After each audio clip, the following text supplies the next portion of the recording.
Okay.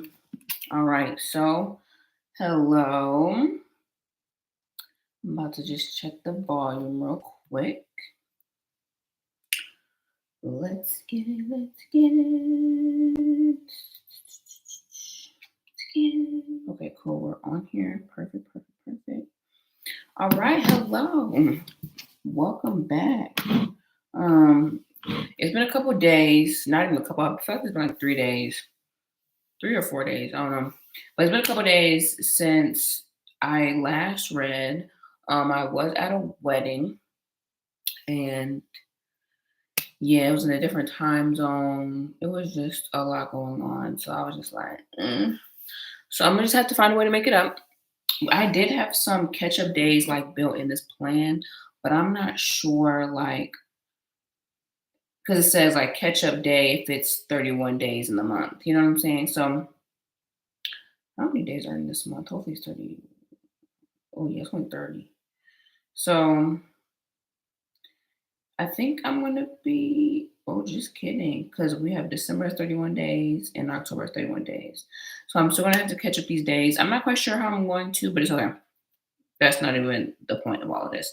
The point is, it's been a couple days, and I'm excited to be back, and I'm excited to be reading to y'all. I just woke up from a nap because I got it at like 3 a.m. Like I did not get into bed till like 3 a.m. last night. So I tried to take a nap before. I got me some water this time, so hopefully I'm not like yawning a whole bunch.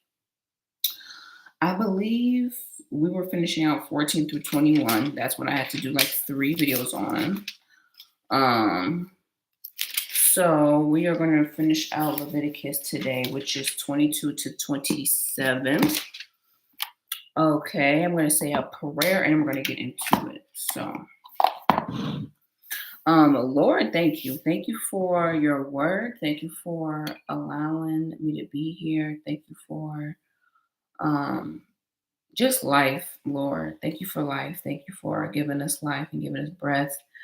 Lord, I just pray that this word can touch somebody. And then honestly, I pray that the audience can grow and hear your word, Lord, and that people can understand that like reading the Bible is cool. It's a thing that can be done and that people should do and that we should do to get closer to you, Lord. Um, I pray that this is a normal for others and that just getting into your word can become a norm. Lord, help this word to penetrate into my heart. And Lord, help me to figure out what days I'm going to catch up. And yeah, in your name I pray. Amen. All right, so we're in Leviticus 22 and 10. Cool. 22. So Chapter 22, Holiness and Offering Sacrifices. Then the Lord spoke to Moses, saying, Speak to Aaron and his sons, that they separate themselves for the holy things of the children of Israel, that they do not profane my holy name by what they dedicate to me. I am the Lord. Say to them, whoever are all of your descendants throughout your generations, who goes near the holy things which the children of Israel dedicate to the Lord, while he has uncleanness on him, that person shall be cut off from my presence. I am the Lord. Whatever man of the descendants of Aaron who is a leper or has discharge shall not eat the holy offering until he is clean. And whoever touches anything made unclean by a corpse, or a man that has an emission of semen, or whoever touches any creeping thing by which he would be made unclean, or any person by whom he become unclean, whatever his uncleanness may be. The person who has touched any such thing shall be unclean until evening, and shall not eat the holy offerings until he washes his body with water. And when the sun goes down, he shall be clean. And afterward he may eat the holy offerings, because it is his food. Whatever dies naturally or is torn by beasts, he shall not eat to defile himself with it. I am the Lord. They shall therefore keep my ordinance, lest they bear their sin for and die. Therefore they profane it. I, the Lord, sanctify them. No outsider shall eat the holy offering. One who dwells with the priest or an hired servant shall not eat the holy offering. But if the priest buys a person with his money, he may eat it. And one who is born in his house, he may eat the food. If the priest's daughter is married to an outsider, she may not eat the holy offerings. But if the priest's daughter is a widow or divorced, has no child, and has returned to her father's house in her youth, she may eat her father's food, but no outsider shall eat it. And if a man eats the holy offering unintentionally, then he shall restore a holy offering to the priest and add one fifth to it. They shall not profane the holy offerings by the children of Israel, which they offer to the Lord, or allow them to bear guilt of the trespass when they eat the holy offering. For I, the Lord, sanctify them. The quality of the sacrifices. And the Lord spoke to Moses, saying, Speak to Aaron and his sons, and to all of the children of Israel, and say to them, Whatever man, whatever man of the house of Israel, or of the strangers in Israel, who offers his sacrifice for any of his vows or for any of his freewill offerings, which they offer to the Lord as burnt offering, you shall offer your own free will with a male without blemish from the cattle, from the sheep, or from the goats. Whatever has a defect, you shall not offer, for it shall not be acceptable on your behalf. And whoever offers a sacrifice of peace offering to the Lord to fulfill his vow, or freewill offering from the cattle or the sheep, it must be perfect to be accepted. There shall be no defect in it. Those who are blind or broken or maimed or have an ulcer or eczema or scabs, you shall not offer to the Lord, nor make an offering by fire of them on the altar of the Lord. Either a bull or a lamb that has any limb too long or too short, you may offer as a freewill offering, but for a vow it shall not be acceptable. You shall not offer to the Lord what is bruised or crushed or torn or cut, nor shall you make any offering to them in your hand, nor from a foreigner's hand shall you offer any of these things as bread of your God, because their corruption is in them, and defects are in them, and they shall not be accepted on your behalf. And the Lord spoke to Moses, saying, When a bull or a sheep or a goat is born, it shall be 7 days with its mother. From the 8th day thereafter it shall be accepted as an offering made by fire to the Lord. Whether it is a cow or a ewe, do not kill both her and her young the same day. And when you offer a sacrifice of thanksgiving to the Lord, offer it of your own free will. On the same day it shall be eaten. You shall leave none of it until morning. I am the Lord. Therefore you shall keep my commandments and perform them. I am the Lord. You shall not profane my holy name, but I will be hallowed among the children of Israel. I am the Lord who sanctifies you, who brought you out of the land of Egypt to be your God. I am the Lord.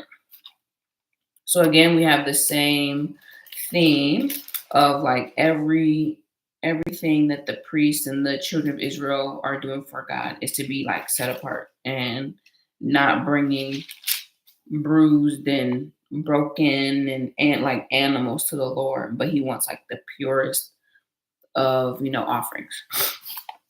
Okay. Chapter 23.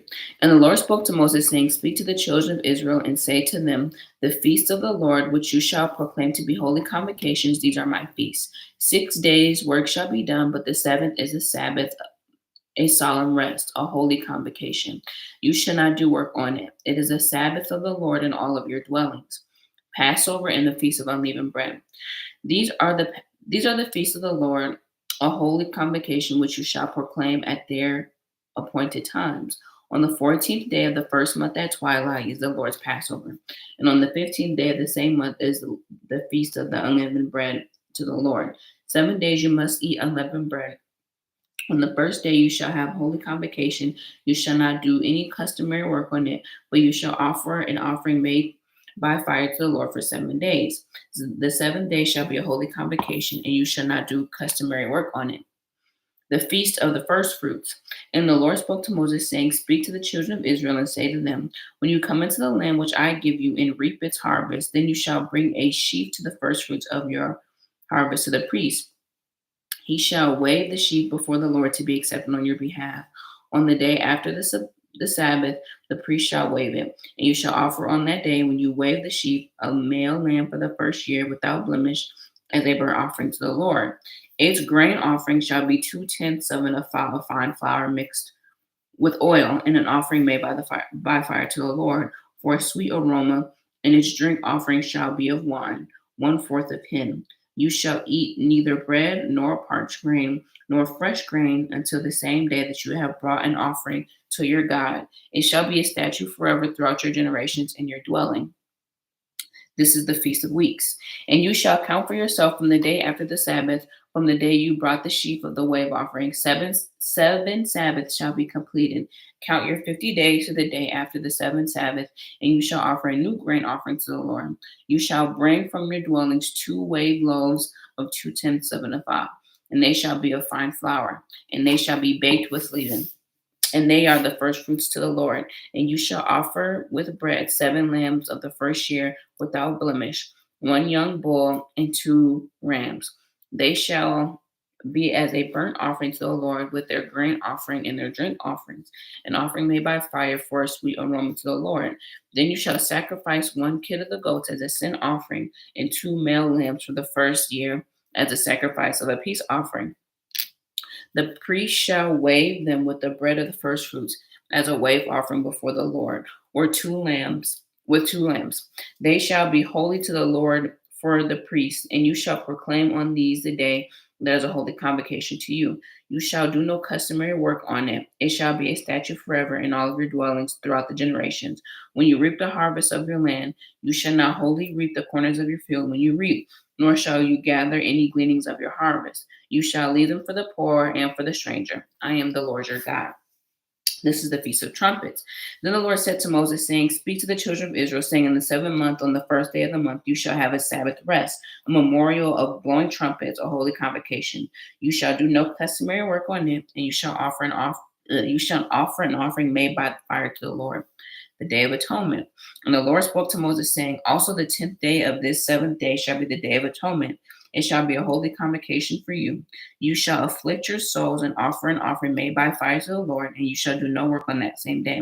For it is the Day of Atonement, to make atonement for you before the Lord your God, and for any person who is not afflicted in the soul on the same day to be cut off from his people. And any person who does any work on that same day, that person I will destroy from among his people. You shall do no manner of work. It shall be a statute forever throughout your generations and all your dwelling. It shall be to you a Sabbath of solemn rest, and you shall afflict your souls on the 9th day of the month at evening. From evening to evening you shall celebrate your Sabbath. This is the Feast of the Tabernacles. Then the Lord spoke to Moses, saying, Speak to the children of Israel, saying, The 15th day of the 7th month shall be the Feast of the Tabernacles for 7 days to the Lord. On the first day there shall be a holy convocation. You shall do no customary work on it. For 7 days you shall offer an offering made by fire to the Lord. On the 8th day you shall have a holy convocation. You shall offer an offering made by fire to the Lord. It is a sacred assembly, and you shall do no customary work on it. These are the feasts of the Lord, which you shall proclaim to be holy convocations. To offer an offering made by fire to the Lord, a burnt offering and a grain offering and a sacrifice and drink offerings, everything on this day, besides the Sabbath of the Lord, besides your gifts, besides your vows, besides all your free will offerings which you give to the Lord. Also on the 15th day of the 7th month, when you have gathered in the fruit of the land, you shall keep the feast of the Lord for 7 days. On the first day there should be a Sabbath rest, and on the 8th day a Sabbath rest. And you shall take for yourself the first day of the fruits of beautiful trees, branch of the palm trees, and boughs of the leafy trees, and willows of the brook. And you shall rejoice before the Lord your God for 7 days, and you shall keep it as a feast to the Lord for 7 days in the year. It shall be a statute forever in your generations. You shall celebrate it in the 7th month. You shall dwell in the booths for 7 days. All who are native Israelites shall dwell in the booths, that your generations may know that I made the children of Israel dwell in the booths when I brought them out of the land of Egypt. I am the Lord your God. So Moses declared to the children of Israel the feast of the Lord. Okay, so I just want to make a comment real quick, because who was it? I gotta Google it real quick. Um,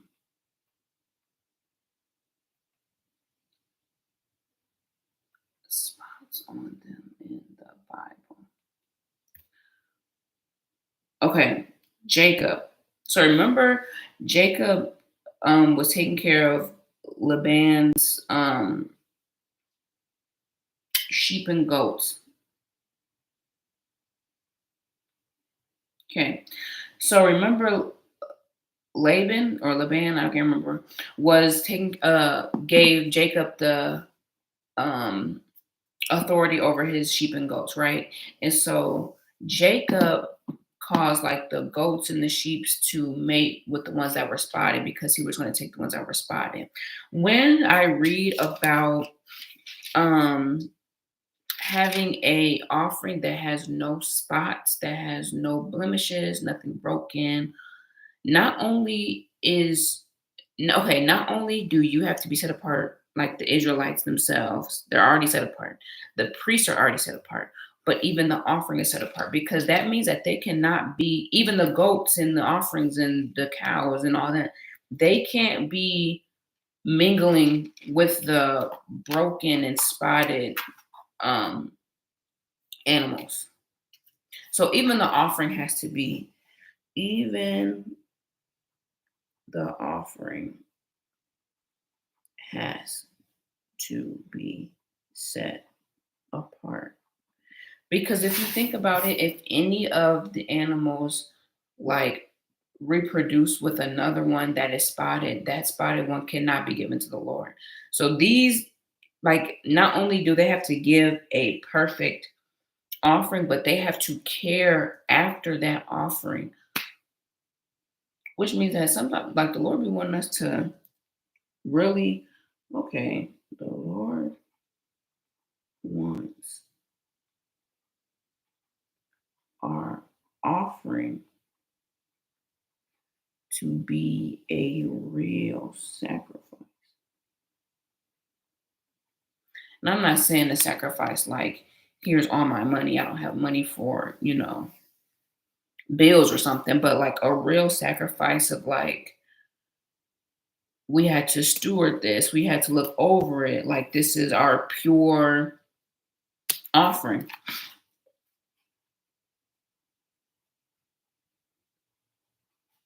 Like, taking care of animals is already hard enough, but then you have to keep them, clean and not broken and not having any type of disease on them. So not only does God want the animal, but he wants like the time and like the, what's that thing called? The time and like the care that has to go into like keeping the animal holy and set apart. So chapter 24. Keeping the lampstand burning. Then the Lord spoke to Moses, saying, Command the children of Israel that they bring to you pure oil of pressed olives for the light, to make lamps to burn continually. Outside of the veil of the testimony in the tabernacle of meeting, Aaron shall be in charge of it from evening until morning before the Lord continually. It shall be a statute forever in your generations. He shall be in charge of the lamps of pure gold lampstands before the Lord continually. Preparations of the showbread. And you shall take fine flour and bake 12 cakes with it. 2/10 of the flour shall be in each cake. You shall set them in 2 rows, 6 in a row, on the pure gold table before the Lord. And you shall pour frankincense on each row, that it may be on the bread for the memorial, an offering made by fire to the Lord. Every Sabbath he shall set it in order before the Lord continually, being taken from the children of Israel by an everlasting covenant. And it shall be for Aaron and his sons, and they shall eat it in the holy place, for it is the most holy to him, from the offering of the Lord made by fire, by perpetual statute. A blasphemer is stoned. Now the son of an Israelite woman, whose father was an Egyptian. Now the son of an Israelite woman, whose father was an Egyptian. Okay. Went out among the children of Israel, and this Israelite's woman's son and a man of Israel fought each other in the camp. Now the Israelites' son and a man of Israel. Okay. So we have a half Israelite, half Egyptian fighting a full Israelite man. And the Israelite woman's son blasphemed the name of the Lord and cursed. So they brought him to Moses. His mother was Shelomith, the daughter of Debri, who was in the tribe of Dan. Then they brought him in custody, that the mind of the Lord may be shown to them. And the Lord spoke to Moses, saying, Take outside the camp him who has cursed, and let all who heard him lay their hands on his head, and let all the congregation stone him. Then you shall speak to the children of Israel, saying, Whoever curses his God shall bear his sin, and whoever blasphemes the name of the Lord shall surely be put to death, and all the congregation shall certainly stone him, the stranger as well as him who was born in the land. When When he blasphemes the name of the Lord, he shall be put to death. Whoever kills any man shall surely be put to death. Whoever kills any animal, an animal shall make it good, an animal for an animal. If a man causes disfigurement on his neighbor, as he has done, so it shall be done to him. Fracture for fracture, eye for eye, tooth for tooth. As he has caused disfigurement of a man, it shall be done to him. And whoever kills an animal shall restore it, but whoever kills a man shall be put to death. You shall have the same law for the stranger and for one from your own country, for I am the Lord your God. Then Moses spoke to the children of Israel, and they took him outside the camp who had cursed and stoned him with stones. So the children of Israel did as the Lord commanded Moses. We need to take his name seriously, okay? Again, I'm pretty sure I said this, but in a sermon or a video, it was talking about like forgiveness, I believe, but also like eye for an eye, tooth for a tooth, and all of that. And the person was saying the reason why the Lord was saying that, or that like that's a thing in the Bible, is because we want to hurt somebody more, which is true. Like if somebody says something smart to me, I'm trying to figure out a way to say something crazy smart to them, like off the wall. Like I want to cut deeper.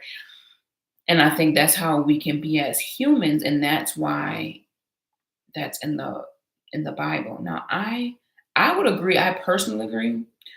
I haven't like seen that like explained, but it would make sense.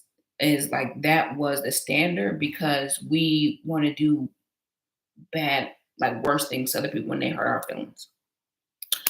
So, chapter 25, the Sabbath year. And the Lord spoke to Moses on Mount Sinai, saying, Speak to the children of Israel and say to them, When you come into the land which I give you, then the land shall keep the Sabbath to the Lord. 6 years you shall sow your field, and 6 years you shall prune your vineyard and gather its fruit. But in the seventh year there should be a Sabbath of solemn rest for the land, a Sabbath to the Lord.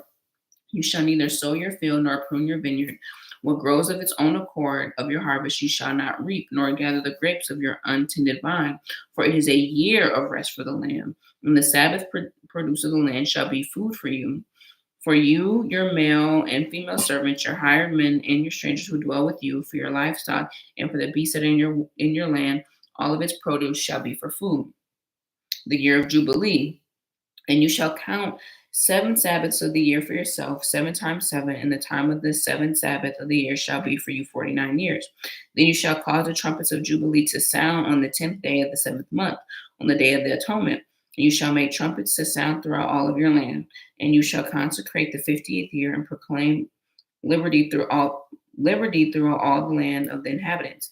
It shall be a jubilee for you, and each of you shall return to his possession, and each of you return to his family. And that 50th year shall be jubilee to you. In it you shall neither sow nor reap what grows of its own accord, nor gather the grapes of your untended vine, for it is the jubilee. It shall be holy to you. You shall eat its produce from the field. The reversion of property. In the year of Jubilee, each of you shall return to his possession, and you shall sell anything to your neighbor or buy from your neighbor's hand. You shall not oppress one another. According to the number of years after Jubilee, you shall buy from your neighbor, and according to the number of crops he shall sell to you. According to the multitude of years, you shall increase its price. According to the fewer number of years, you shall diminish its price. For he sells to you according to the number of years of the crops. Therefore, you shall not oppress one another. But you shall fear your God, for I am the Lord your God. So you shall observe my statutes and keep my judgments and perform them, and you will dwell in the land in safety. Then the land will yield its fruits, and you will eat your fill and dwell there in safety. Provision for the Sabbath year. And if you say, What shall we eat in the seventh year, since we shall not sow or gather our produce? Then I will command my blessing on you in the 6th year, and it will bring forth produce enough for 3 years. And you shall sow in the 8th year, and eat old produce into the 9th year, until its produce comes in, and you shall eat of the old harvest. Economics for the Jubilee year. The land shall not be sold permanently, for the land is mine. For you are strangers and sojourners with me. And in all the land of possession you shall grant redemption of the land. If one of your brethren comes poor and has some of his possession, and if his redeeming relatives comes to redeem it, then he may redeem what his brother sold. Or if a man has no one to redeem it, but he himself is able to redeem it, then let him count the year since its sale and restore the remainder to the remainder of the man whom he sold it, that he may return his possession. But if he is not able to have it restored to himself, then what was sold shall remain in the hand of him who bought it until the year of Jubilee. And in Jubilee it shall be released, and he shall return his possession. If a man sells a house in a walled city, then he may redeem it within a whole year after it is sold. Within a full year he may redeem it. But if it is not redeemed within the space of a full year, then the house in the walled city shall permanently belong to him who bought it throughout his generations. It shall not be released in Jubilee. However, the houses of the village which have no walls around them shall be counted as fields of the country. They may be redeemed, and they shall be released in Jubilee. Nevertheless, the cities of the Levites and the houses in the cities of their possession, the Levites may redeem at any time. And if a man purchase a house from the Levites, and the house that was sold in the city of his possession shall be released in Jubilee. For the house and the cities of the Levites are possessions amongst the children of Israel. But if the field of the common land of their cities may not be sold, for it is a perpetual possession. Conduct towards the poor. If one of your brethren become poor and falls in poverty among you, then you shall help him like a stranger or a sojourner, that he may live with you. Take no usury or interest from him, but fear your God, that your brother may live with you. You shall not lend him your money for usury. Let me make sure I know what this means, because as of right now, I don't. What is usury in the Bible? A sum paid for the use of money, hence interest, not as a modern sense. It's an exorbitant interest. Okay. So why were Christians forbidden from usury? This is to prevent evil. What is an example of? Oh, so it's just interest.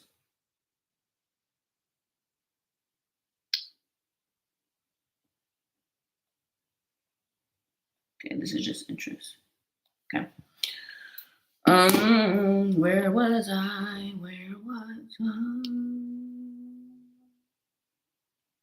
39.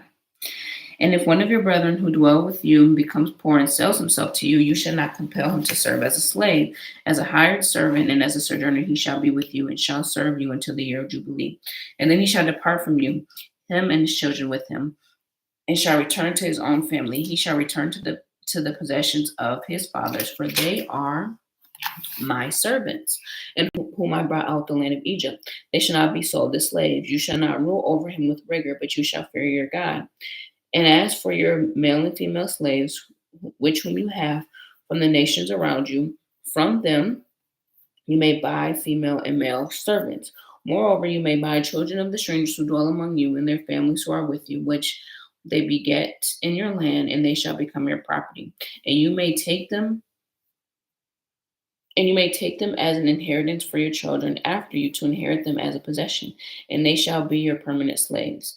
But regarding your brethren, the children of Israel, you shall not rule over one another with rigor.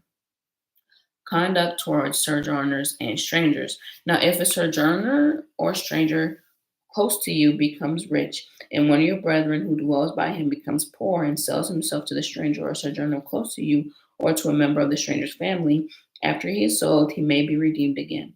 One of his brothers may redeem him, or his uncle or his uncle's son may redeem him, or anyone who is near kin to him in the family may redeem him.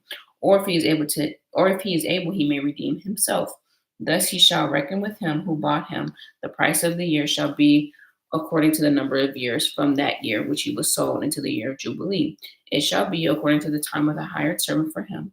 If there are still many years remaining, according to them, he shall repay the price of the redemption from the money which he has bought. And if there remain but few years into the year of Jubilee, then he shall reckon with him, and according to his years he shall repay him the price of his redemption. He shall be with him as a yearly hired servant, and shall not rule with rigor over him in your sight. And if he is not redeemed in these years, then he shall be released in the year of Jubilee, he and his children with him. For the children of Israel are servants to me, and they are my servants who I brought out of the land of Egypt. I am the Lord your God. So he is basically saying, Even if somebody is poor, you don't get to become like their master because they are my servants, like they serve me, which I feel like we can adopt this mentality when, like, we should all adopt this mentality, one. But I think that it's easy for us to like think that people are serving us when we're all supposed to be serving the Lord.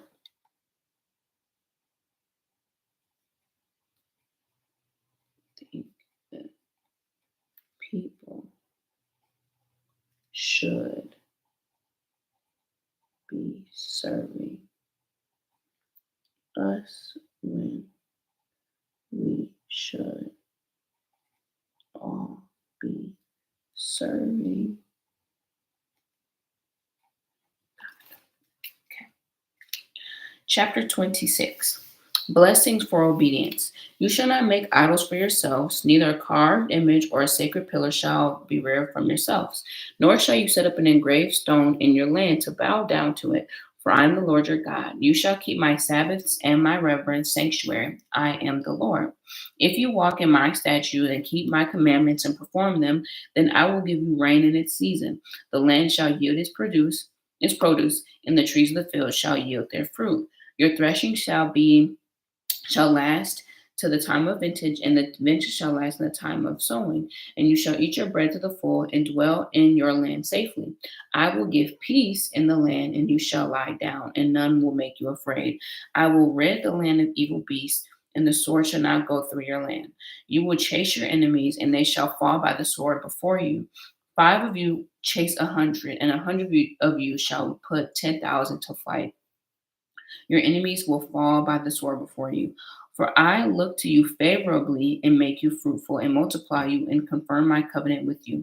You shall eat the old harvest and clear out the old because of the new. I will set my tabernacle among you, and my soul shall not abhor you.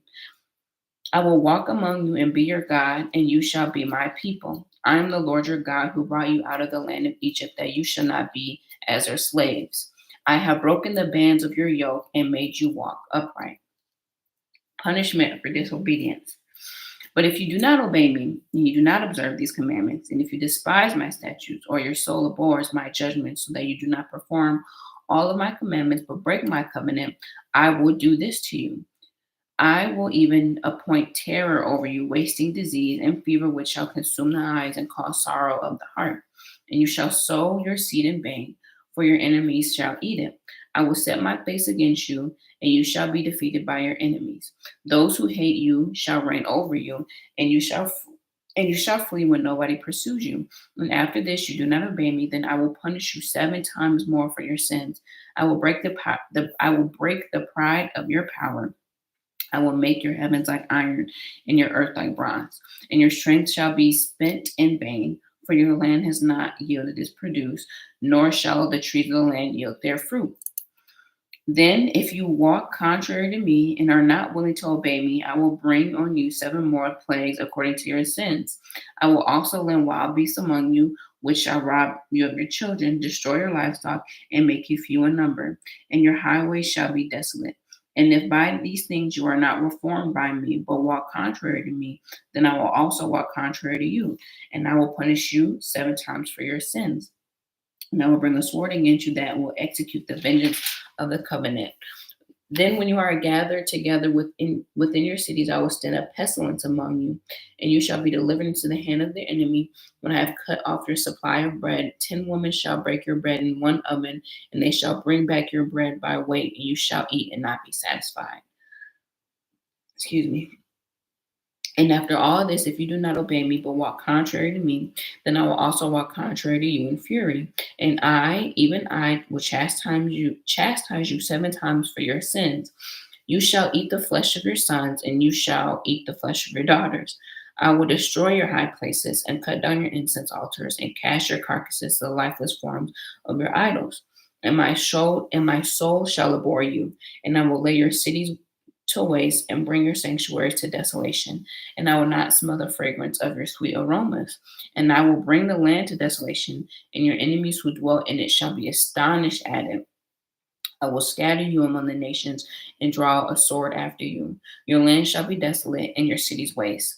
Then the land shall enjoy its Sabbaths as long as it lies desolate, and you are in your enemy's land. And the land shall rest and enjoy its Sabbath. As long as it lies desolate, it shall rest. For it did not rest on your Sabbaths when you dwelt in it. And for those of you who are left, I will send faintness to the hearts of the land of the enemies. The sound of the shaken leaf shall cause them to flee, and they shall flee through fleeing from a sword, and they shall fall when no one pursues. They shall stumble over one another as it were before a sword when no one pursues. And you shall have no power to stand before your enemies, and you shall perish among the nations, and the land of your enemies shall eat you up. And those of you who are left shall waste away in their iniquity of the lands, also in their father's iniquity, which are with them. Wow. Okay. Let's just make a little note there. So it says blessings for obedience. That had 13 verses. Okay. Yeah, 13 verses. Compared to disobedience, that went from 14 to 39. What is that? 14, that's 25 verses. So you got 14 verses 25. So blessing for your obedience, okay? If I will bless you, I will give you rain for the season. The land will produce, you'll get the trees, you'll get the fruit, you'll get peace. If five of you chases 100, oh sorry, five of you will be able to chase 100, and 100 of y'all will be able to put 10,000 to flight. Like y'all will be powerful. You'll be able to reap wonderful things. If you don't obey me, the Lord is not playing. We cannot be taking sin as a joke. We cannot be taking sin as a joke. And I'm not saying we're supposed to all follow God because of what he can do for us and like all the good things that he'll do for us, because sometimes even when you follow God, like bad things do happen. But man, the Lord is telling them, this is what I'm going to do to you if you do not obey me.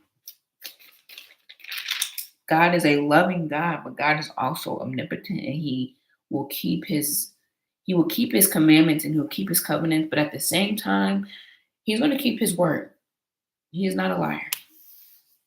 Confession will lead to restoration, but if they confess their iniquity and the iniquity of their fathers with their unfaithfulness in which they were unfaithful to me, that they also have walked contrary to me, and that I have walked contrary to them and have brought them into the land of their enemies, if their uncircumcised hearts are humbled and they accept their guilt, then I will remember my covenant with Jacob and my covenant with Isaac and my covenant with Abraham. I will remember, and I will remember the land.